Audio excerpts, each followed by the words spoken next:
Deputy CM Keshav Maurya का बड़ा बयान। बाबर युग 6 दिसंबर 1992 को खत्म हो चुका है। देश में बाबर युग दोबारा कभी नहीं लौट सकता। पश्चिम बंगाल में बाबरी मस्जिद को लेकर भी कहा, ममता सांप्रदायिक ताकतों का साथ दे रही हैं। आगामी चुनाव में ममता सरकार का अंत होगा। बंगाल में बीजेपी नए युग की शुरुआत करेगी। देश खुद को बाबर युग से मुक्त करा चुका है। समाजवादी पार्टी सांसद अवधेश प्रसाद ने कहा, बाबा साहेब भीमराव अंबेडकर ने इस देश के करोड़ों दलितों, पिछड़ों, अल्पसंख्यकों, पीडीए के लोगों को जो अधिकार दिए, उसमें सबसे बड़ा अधिकार वोट का था। भाजपा इस अधिकार को ही छीन लेना चाहती है। सरकार और चुनाव आयोग पूरी तरह से मिले हुए हैं। ये लोकतंत्र के लिए अच्छी बात नहीं है। इससे लोकतंत्र की जड़ें कमजोर होंगी। सपा महासचिव रामगोपाल यादव का बड़ा बयान। कहा, कफ सिर्फ मामला हजारों करोड़ों का है। जांच होने पर बड़े बड़े लपेटे में आ जाएंगे। हो सकता है यूपी में सत्ता परिवर्तन हो जाए, दिल्ली वाले मजबूर हो जाएं इन्हें हटाने के लिए, लेकिन कहीं भी चर्चा ज्यादा नहीं हो रही। अगर हम छींक दें तो सारा मीडिया चिल्लाने लगेगा। भाजपा नेता मोहसिन रजा ने कहा, जब विपक्ष बार बार एसआईआर पर सवाल उठा रहा है तो ये साफ है कि उन्हें एसआईआर से दिक्कत है। हम समझते हैं कि यह एसआईआर विपक्ष को एफआईआर जैसा लगता है। केंद्रीय मंत्री जयंत चौधरी ने कहा, कारगिल युद्ध में परम बलिदान देने वाले नायक सतपाल जी को ये क्षेत्र आज श्रद्धांजलि दे रहा है। उनके परिवार और साथियों ने बड़े प्यार से उनकी याद में ये कार्यक्रम आयोजित किया था। आज उनकी मूर्ति का अनावरण हुआ है। वे हमारे प्रेरणा स्रोत हमेशा रहेंगे।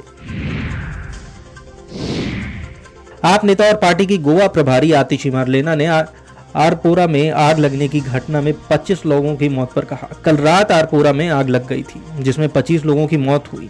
कई लोग अभी भी गंभीर रूप से घायल हैं, उनका इलाज चल रहा है। गोवा की भाजपा सरकार को जवाब देना ही होगा कि बिना लाइसेंस के एक नाइट क्लब पानी के नीचे कैसे चल रहा था।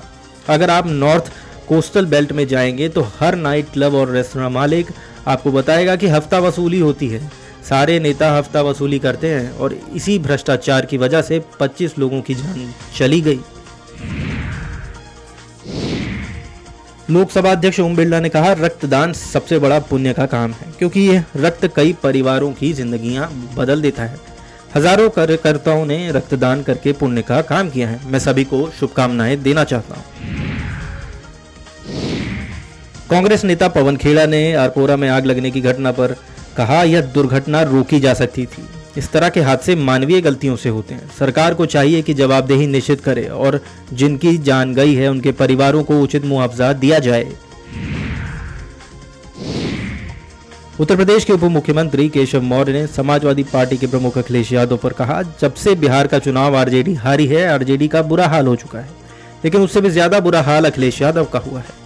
एसआईआर चुनाव आयोग द्वारा चलने वाली एक ऐसी प्रक्रिया है जिससे मतदाता सूची के शुद्धिकरण का कार्य हो रहा है। भाजपा का हर कार्यकर्ता इस कार्य में लगा हुआ है। समाजवादी पार्टी का जब राजनीतिक भविष्य अंधकार में दिखाई देता है तो वे अनर्गल प्रलाप करना शुरू कर देते हैं। अखिलेश यादव के किसी भी बयान में कोई सच्चाई नहीं, वो गैर जिम्मेदाराना बयान देते रहते हैं। स्मृति से शादी टूटने पर पलाश का बयान। बोले, हमारे बारे में अफवाह फैलाई गई। ये मेरे जीवन का सबसे कठिन समय है। अफवाह फैलाने वालों पर कानूनी कार्रवाई करूंगा। स्मृति मंदाना और पलाश की होने वाली थी शादी।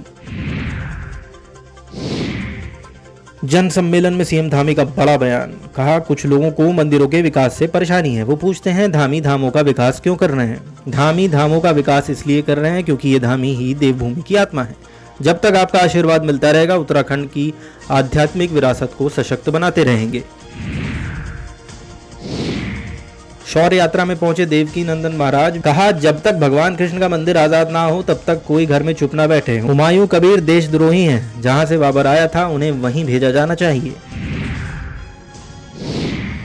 केंद्रीय शिक्षा मंत्री धर्मेंद्र प्रधान ने कहा, मैं मध्य प्रदेश सरकार, मुख्यमंत्री मोहन यादव और शिक्षा मंत्रियों को धन्यवाद देता हूं। राष्ट्रीय शिक्षा नीति के क्रियान्वयन में मध्य प्रदेश अग्रणी रहा है।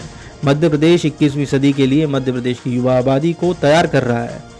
एमपी में स्कूली शिक्षा से लेकर उच्च शिक्षा तक भारत की भाषा, परंपरा, आर्थिक नीति में एमपी सरकार कई तरह की पहल कर रही है और वो बधाई के हकदार हैं। बिहार सरकार में मंत्री दिलीप जायसवाल ने हुमायूं कबीर के बेलडांगा में बाबरी मस्जिद की नींव रखे जाने के मामले पर कहा, मस्जिद कोई भी बनाए, किसी को कोई मनाही नहीं, क्योंकि मंदिर मस्जिद किसी भी धर्म की आस्था का केंद्र है, लेकिन देश के माहौल को बिगाड़ने का अधिकार किसी को नहीं है।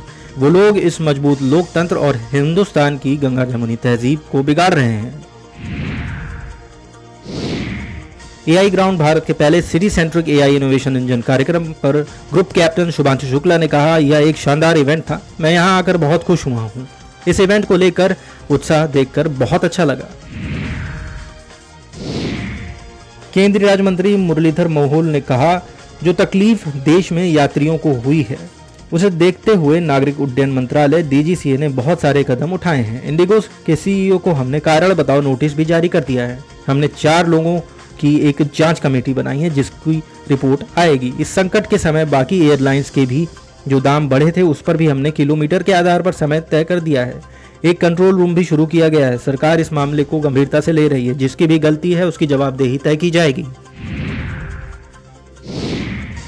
CPI नेता डी राजा ने कहा, भाजपा अपना एजेंडा आगे बढ़ाने के लिए सब कुछ करने की कोशिश कर रही है। उन्हें लगता है कि वे राष्ट्रवादी हैं, लेकिन दूसरे नहीं हैं। हम अपने देश के इतिहास को जानते हैं। जब भारत औपनिवेशिक शासन के अधीन था उस समय RSS की क्या भूमिका थी? क्या उन्होंने आज़ादी की लड़ाई लड़ी, उसमें हिस्सा लिया? वे हमारे देश में सांप्रदायिक एजेंडा थोपना चाहते हैं। राजस्थान के उप मुख्यमंत्री दिया कुमारी ने कहा, आज विद्यानगर विधानसभा में योजनाओं और विकास कार्यों का लोकार्पण और शिलान्यास कार्यक्रम हुआ है। मैं सभी को बधाई देती हूँ। पूरे राजस्थान में विकास कार्य तेजी से हुए हैं। जनप्रतिनिधि के लिए हमने अपने क्षेत्र की जनता के लिए काम करना, प्राथमिकता देना जरूरी समझा है। बहुत खुशी का अवसर है। हमारी सरकार के 2 साल 15 तारीख को पूरे होने वाले हैं। उस दिन भव्य कार्यक्रम भी होगा और योजनाओं की शुरुआत भी होने वाली है। केंद्रीय मंत्री पीयूष गोयल ने शताब्दी अस्पताल का निरीक्षण किया। उन्होंने कहा, मैं कुछ दिनों पहले शताब्दी अस्पताल निरीक्षण के लिए आया था। तब हमने कई बातों पर अधिकारियों और डॉक्टरों को निर्देश दिए थे। हमने यहाँ कई अन्य चीजों पर मेहनत करनी पड़ेगी। बारिश के समय यहाँ लोड बढ़ जाता है जिस वजह से बेड की कमी हो जाती है। अस्पताल लोगों की सेवा के लिए बनाया गया है।